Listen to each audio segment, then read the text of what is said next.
kita mau membuktikan bahwa betapa pentingnya yang namanya hidup itu. Coba datang berziarah ke kuburan.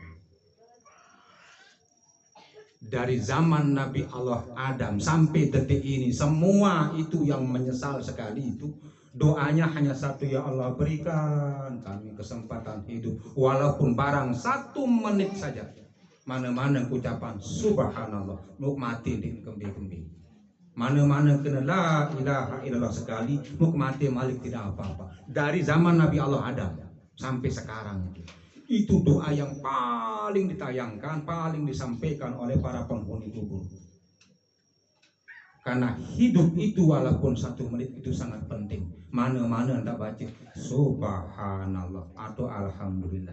Saking pentingnya namanya hidup itu. Iya kan? Anggap kalau mengingat hal itu berarti kesusahan, derita, atau si sedih sandek malaku merari umpaman kan, ndak ada apa-apanya, ya, ndak ada apa-apanya dibanding dengan nilai hidup itu sendiri.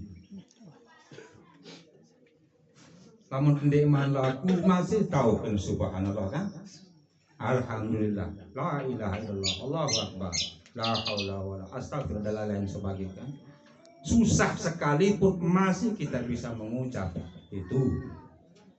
Utang tenumpuk pun masih kita bisa mengucap. Tapi manakala mati itu sampai, tidak bisa kita berbuat apa-apa.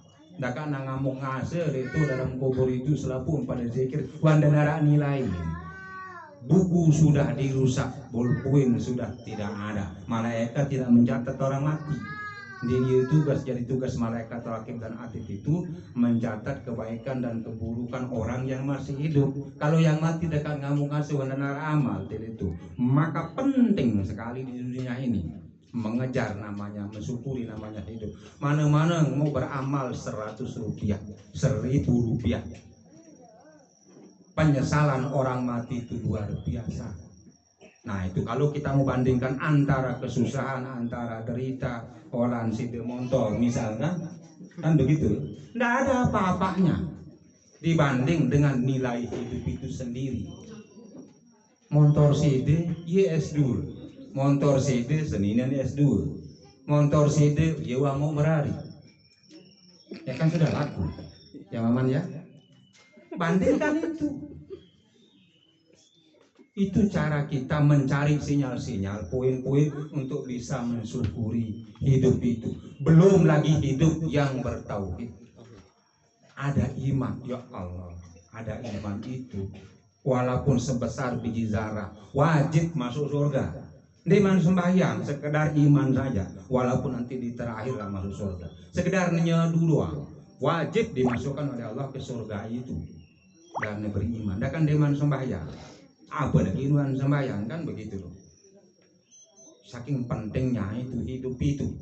Jadi hidup itu adalah sebuah sarana, sebuah wadah untuk bisa kita melakukan sesuatu hal, baik ataupun tidak baik. Sehingga yang sangat penting itu adalah hidup. Pernah ada kisah bahwa ada seseorang raja yang sangat kaya raya, jabatannya Jawa Raja paling tinggi lah begitu kan. Selir doang loe, lagu ini tahu tiang. Tahu namanya selir ya? Istri cadangan itu loh. Jadi kalau istri resminya itu permaisuri. Nah kalau simpanannya itu selir. Ini karo belah, barantan di aja Cina itu kan 1000 beduin kan, yang beduin istilah kamar 1000 itu selir doang selapun. Baru MZ saya berpikir itu kalau 1000 istrinya itu kapan dipakai ini kan gitu kan.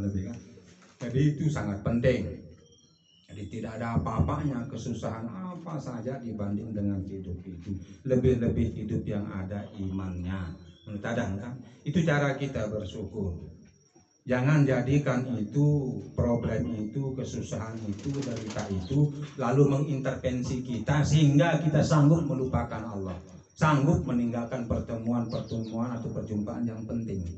Jadi kita berjumpa itu di sini itu untuk dalam rangka membahas bagaimana nasib diri kita, binaan kita, warga kita, keluarga kita, generasi kita, begitu menyibukkan diri untuk dalam rangka li kalimatillah, untuk berjuang menuju kebenaran yang Allah ridai, fa insyaallah di dunia wal akhirat.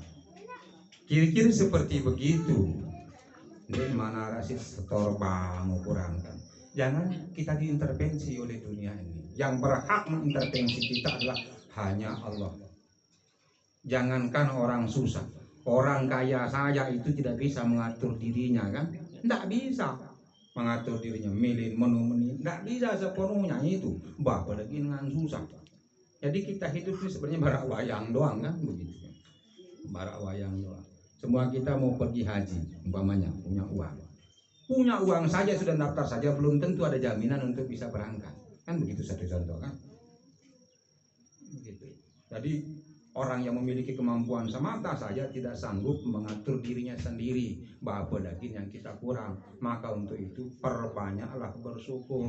Carilah celah-celah. Maka saya instruksikan dari dulu. Banyaklah bersyukur, itu sujud syukur. Entah sembahyang itu. Apa yang disyukuri? Minimal hidupmu, minimal napasmu, minimal imanmu, sehatmu, amanmu, tentrammu, pendidikanmu. Semua itu kan. Banyak orang hidup tetapi tidak dapat sebagaimana yang kita dapat. Maka itu jadi penting sekali. Sebab kalau tidak mampu mensyukuri hidup itu, kafir disebut. Wala in kafartum inna adabi kafartum, kafir itu. Yang tidak bisa mensyukuri hidup itu. Jangan terlalu banyak diintervensi oleh kebutuhan kepentingan dunia ini. Jangan dia mengatur kita sepenuh-penuhnya itu. Sempatkan diri selalu untuk pengabdian. Kedua berjanji di Pak Nenek. Tujuan hidup saya adalah untuk mengabdi kepada Allah, beribadah kepada Allah. Jadi, kenapa kamu masih hidup sampai hari ini? Saya menunggu waktu subuh, sebab itu kewajiban saya. Ketemu di subuh, kenapa kamu masih hidup? Saya menunggu sholat zuhur, karena ini kewajiban. Sebab saya diperintah sudah berjanji kepada Allah untuk berbakti, mengabdi kepadanya. Jadi hanya Allah yang bisa mengintervensi kita, menonton pian diri prinsip begitu. Jadi sangat penting. Nggih Rudi? Ya, penting sekali itu. Jangan bikinlah menjak banding-banding si diri, si pada paran diri susah, dia tahu pada penyusah saya itu. Pengalaman saya dari dulu itu kan, tidak ada apa-apanya di depan itu. Nah, maka itu kan, tidak ada apa-apanya. Nah, sesusah-susahnya kita, tidak ada apa-apanya dibanding dengan para pendahulu kita. Para sahabat, neman para